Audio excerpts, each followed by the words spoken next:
आप सभी का स्वागत है परसेंटेज के पहले लेक्चर में।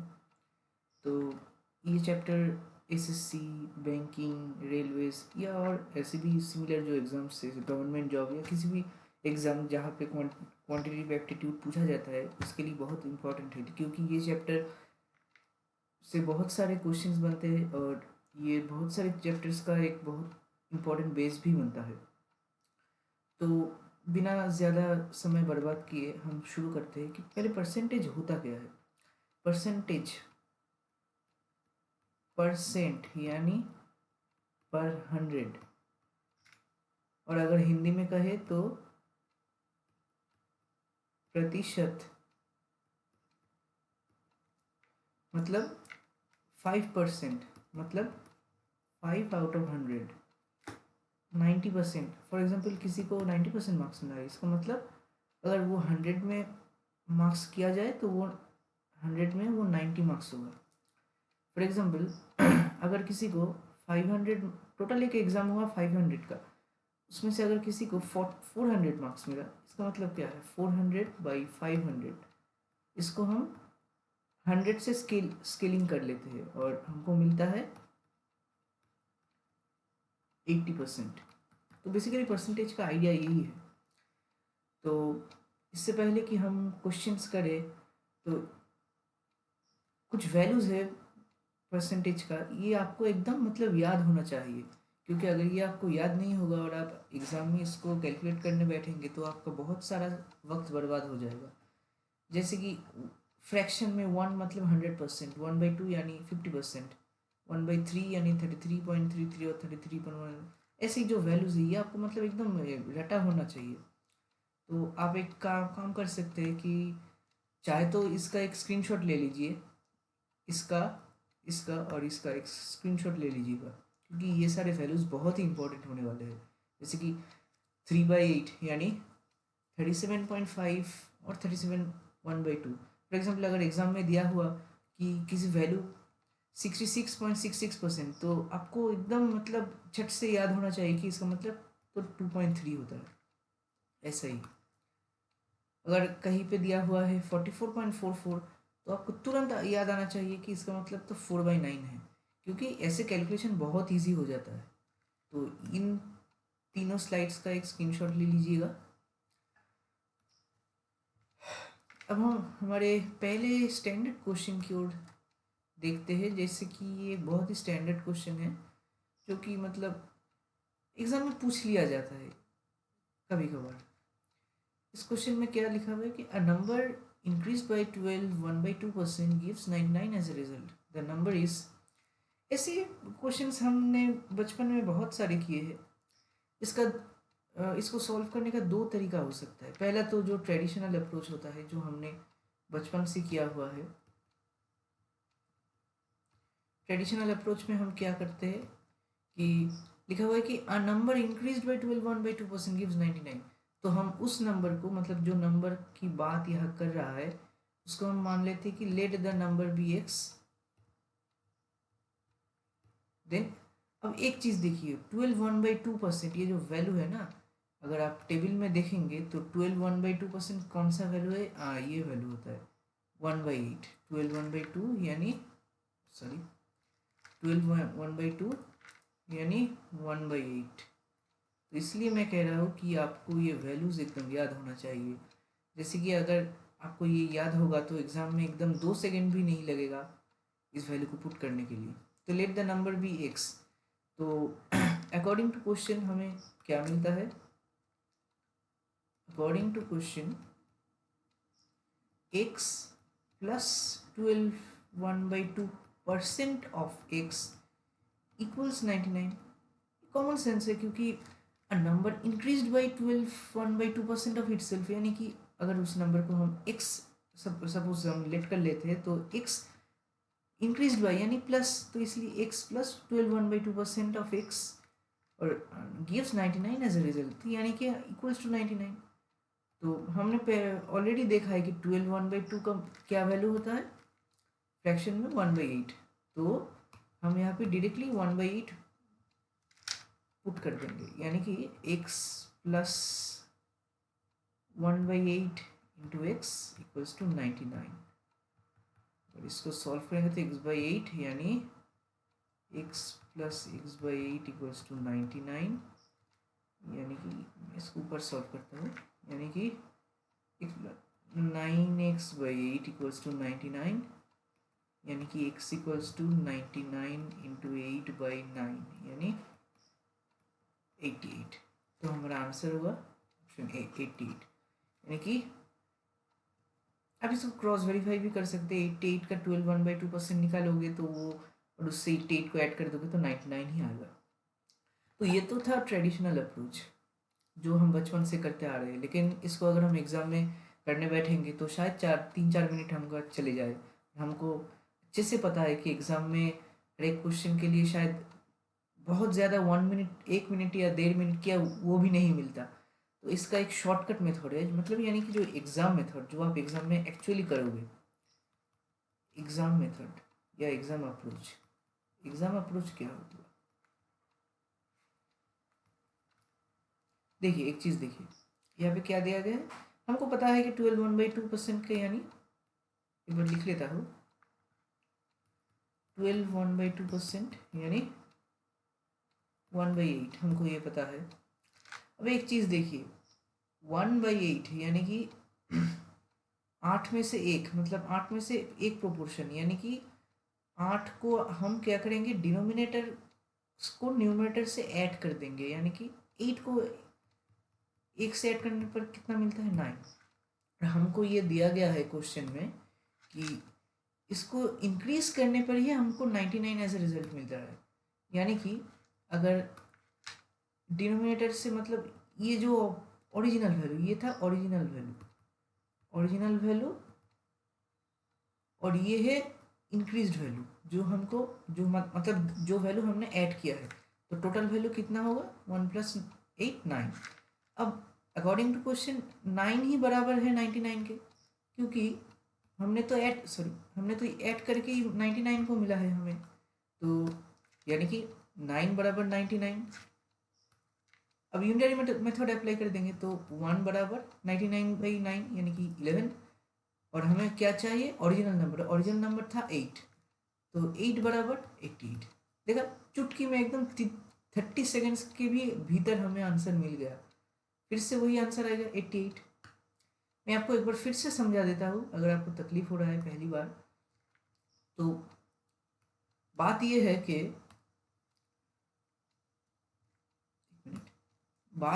कि हमें पता है कि 12 1/2% यानी 1/8।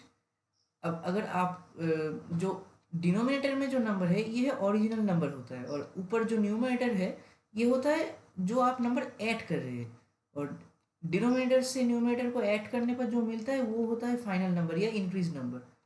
तो हम यह इंक्रीज नंबर ही तो 99 के बराबर है ना, क्योंकि दिया है क्वेश्चन में कि ऐड करने पर 99 मिला है, तो 9 बराबर 99। अब हम यूनिटरी मेथड अप्लाई करेंगे, 1 तो 1 बराबर 11, तो ओरिजिनल वैल्यू तो कौन था, जो डिनोमिनेटर में 8 पार्ट था, तो 8 बराबर 88। ये ऐसे ही हमको आंसर मिल गया। एक और क्वेश्चन करके देखते हैं, जितना हम प्रैक्टिस करेंगे ये सब क्वेश्चन उतना ही हमारे लिए ईजी होगा। If 37.5% of a number is added with itself, it becomes 1320. Find the original number. फिर से हम इसको ट्रेडिशनल अप्रोच से नहीं करेंगे, क्या हम सभी को पता है ट्रेडिशनल अप्रोच कैसे किया जाता है, हम इसको शॉर्टकट मेथड से ही करेंगे। एक बार से हम वो टेबल चेक कर लेते हैं, 37.5 ये आपको दिखाई दे रहा होगा, 37.5 यानी 3/8। अब अगर एग्जाम में आप 37.5 को 37.5/100 ऐसे कैलकुलेट करने बैठेंगे तो वही मतलब 3-4 मिनट निकल जाएगा, वो उस टाइम के अंदर आपका 2-3 एक्स्ट्रा क्वेश्चन हो जाते। तो इसलिए ये बहुत ही इंपॉर्टेंट है कि आपको ये सारे वैल्यूज याद हो। 37.5 यानी 3/8। तो हम चुटकी से हम यहाँ पे पुट कर देंगे कि 37.5, थोड़ा लिख लूँ मैं, 37.5% इक्वल्स टू 3/8। 37.5% equals to 3/8। एक चीज़ देखिए, 8 था जो, ये है ओरिजिनल वैल्यू, हाँ, और इसके साथ हमने 3 को ऐड किया, यानी 8+3 कितना होता है, 8+3 होता है 11। अब ये इंक्रीज करने पर ही जो आंसर आया वो है 1320। इसके साथ इसको ऐड किया, तो ऐड करने के बाद आया 1320 जो कि बराबर है 11 के। एक्चुअली हम होता क्या ये है, तो हम रेशियो के से मतलब काम कर रहे हैं ना, रेशियो के साथ काम कर रहे हैं, इसलिए 11 करिस्पॉन्ड्स टू 1320। फिर से यूनिटरी मेथड अप्लाई करेंगे तो 1 करिस्पॉन्ड्स टू 1320/11 कितना होता है 120। और हमें चाहिए ओरिजिनल नंबर मतलब जो डिनोमिनेटर में है 8, यानी कि 8 करिस्पॉन्ड्स टू 120 इंटू 8 यानी कि 960। तो 1 मिनट भी नहीं लगेगा ऐसे, इस तरीके से हमको आंसर सी होगा। 1 मिनट भी नहीं लगेगा हमें क्वेश्चन सॉल्व करने में अगर हम ये अप्रोच अप्लाई करेंगे। नहीं तो अगर ये ट्रेडिशनल अप्रोच से करते तो 2-3 मिनट शायद चले जाते। एक और क्वेश्चन देख लेते हैं ऐसे ही सिमिलर। अब हम देखते हैं सब्ट्रैक्ट। फिर से एक ही मतलब सेम प्रोसीजर है सब्ट्रैक्ट के लिए भी, सिर्फ सब्ट्रैक्ट के केस में हमें डिनोमिनेटर से न्यूमरेटर को माइनस करना पड़ता है, सब्ट्रैक्ट करना पड़ता है। If 62/3% of a number is subtracted from itself, then the result becomes 5670. Find the number. तो अब हमने उस नंबर का 62/3% को सब्ट्रैक्ट किया। फिर से हम टेबल में जाते हैं, एक बार देख लेते हैं 62/3% कौन सा है। 62/3%, जैसे कि आप देख पा रहे हैं 62/3% यानी 1/15।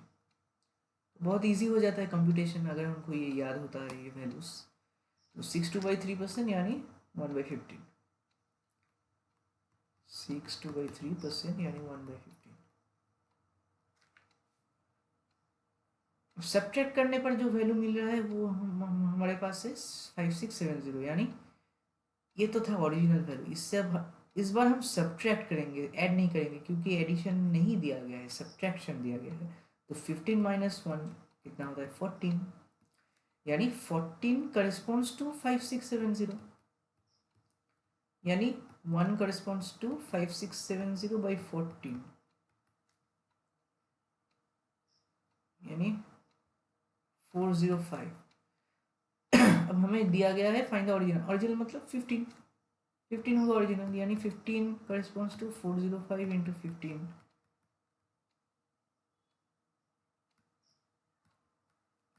6075, यानी हमारा आंसर है ऑप्शन बी। देखा कितना इजी है ना, सिर्फ ट्रिक आना चाहिए। ट्रिक अगर आप यूज़ करेंगे तो 20 से 30 सेकंड के अंदर ये क्वेश्चन सॉल्व हो जाएंगे।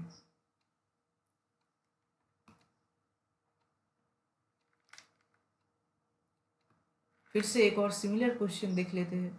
If 21 is added to a number then it becomes 137 1/2% of itself, then find the number.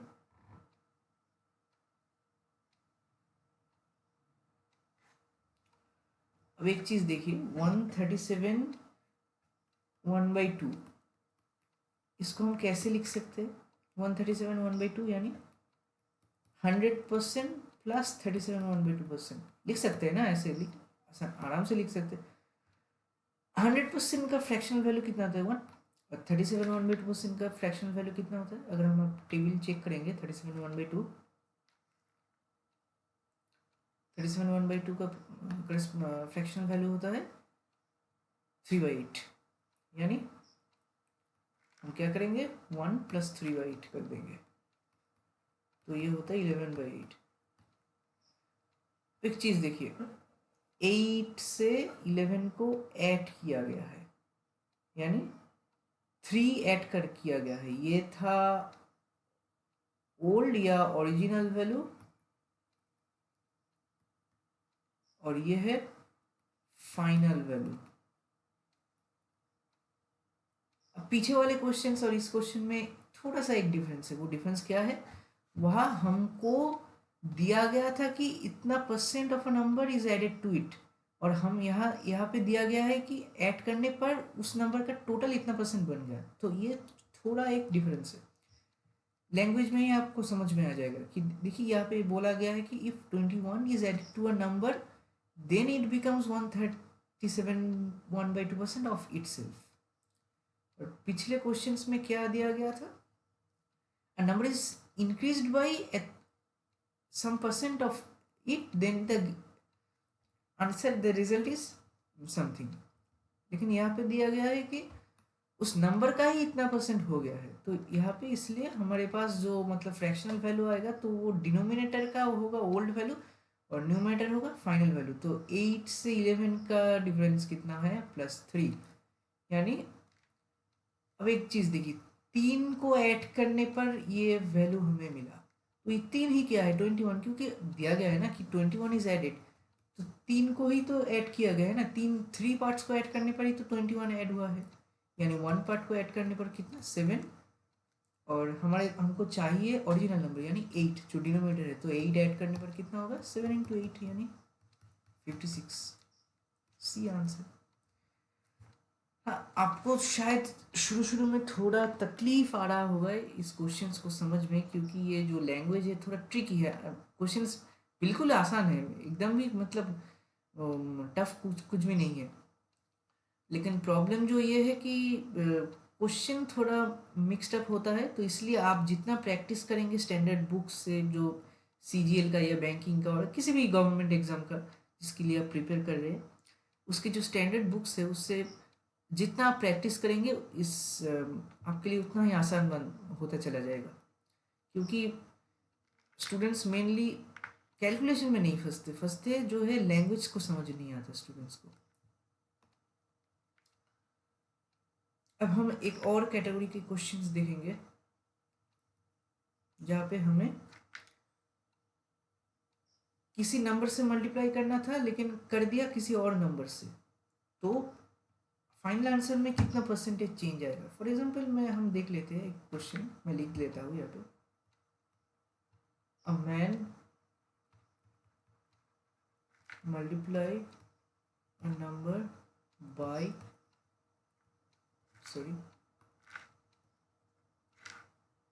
number by 3/5 instead of 5/3। find the percentage change in the result। यानी कि बोला गया है कि एक आदमी ने गलती से 5/3 की जगह 3/5 से एक नंबर को मल्टीप्लाई कर दिया, तो जो गलती से करने पर जो आंसर आया उससे और जो आंसर आना था उसमें कितना परसेंटेज का डिफरेंस है। सुनकर थोड़ा मुश्किल लग रहा होगा लेकिन अभी सॉल्व हो जाएगा। तो हमें करना क्या है, ये दो जो फ्रैक्शन है ना 5/3 और 3/5, इनका डिनोमिनेटर को सेम करवाना है। कैसे करेंगे, 5/3 और ये लिख लेते हैं 5/3 और या 3/5। तो 5 और 3 का एलसीएम कितना होता है 15।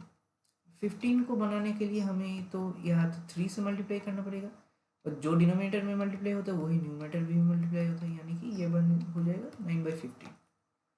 और 5/3 में 15 में अगर बनाना है तो 5 से ऊपर और नीचे मल्टीप्लाई करना पड़ेगा, यानी कि 25/15। एक चीज़ पे गौर कीजिए। असल में ये चीज़ है क्या, मतलब नंबर होना था 25/15 लेकिन बन गया 9/15। क्योंकि उन्होंने 5/3 की जगह 3/5 से मल्टीप्लाई कर दिया। तो असल में आंसर होना था 25/15 लेकिन हो गया 9/15। क्या है, डिनोमिनेटर तो सेम हो गया, तो हम न्यूमरेटर को कंपेयर करेंगे। न्यूमरेटर में डिफरेंस कितना है 15, 25 और 9 में डिफरेंस कितना होता है 16 का, यानी कि जो न्यूमरेटर है वो 16 कम आ गया। तो अब हम परसेंटेज कैसे कैलकुलेट करेंगे, इस नंबर पे मतलब जो आना था उस पे ही तो कैलकुलेट होगा ना, कि बस find the percentage change in the result. Result में किसका, जो मतलब जो नंबर आना था, नंबर तो आना था 5/3 मल्टीप्लाई करने पे जो नंबर आना था वही तो ओरिजिनल था ना, यही आना था, लेकिन आया तो कुछ और। इसलिए हम 25 पर कैलकुलेट करेंगे, यानी जो डिफरेंस है कितना 16 का, और न्यूमरेटर आना कितना था 25,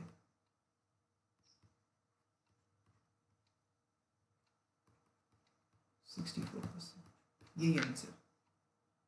तो 64% चेंज हो गया उनके आंसर में।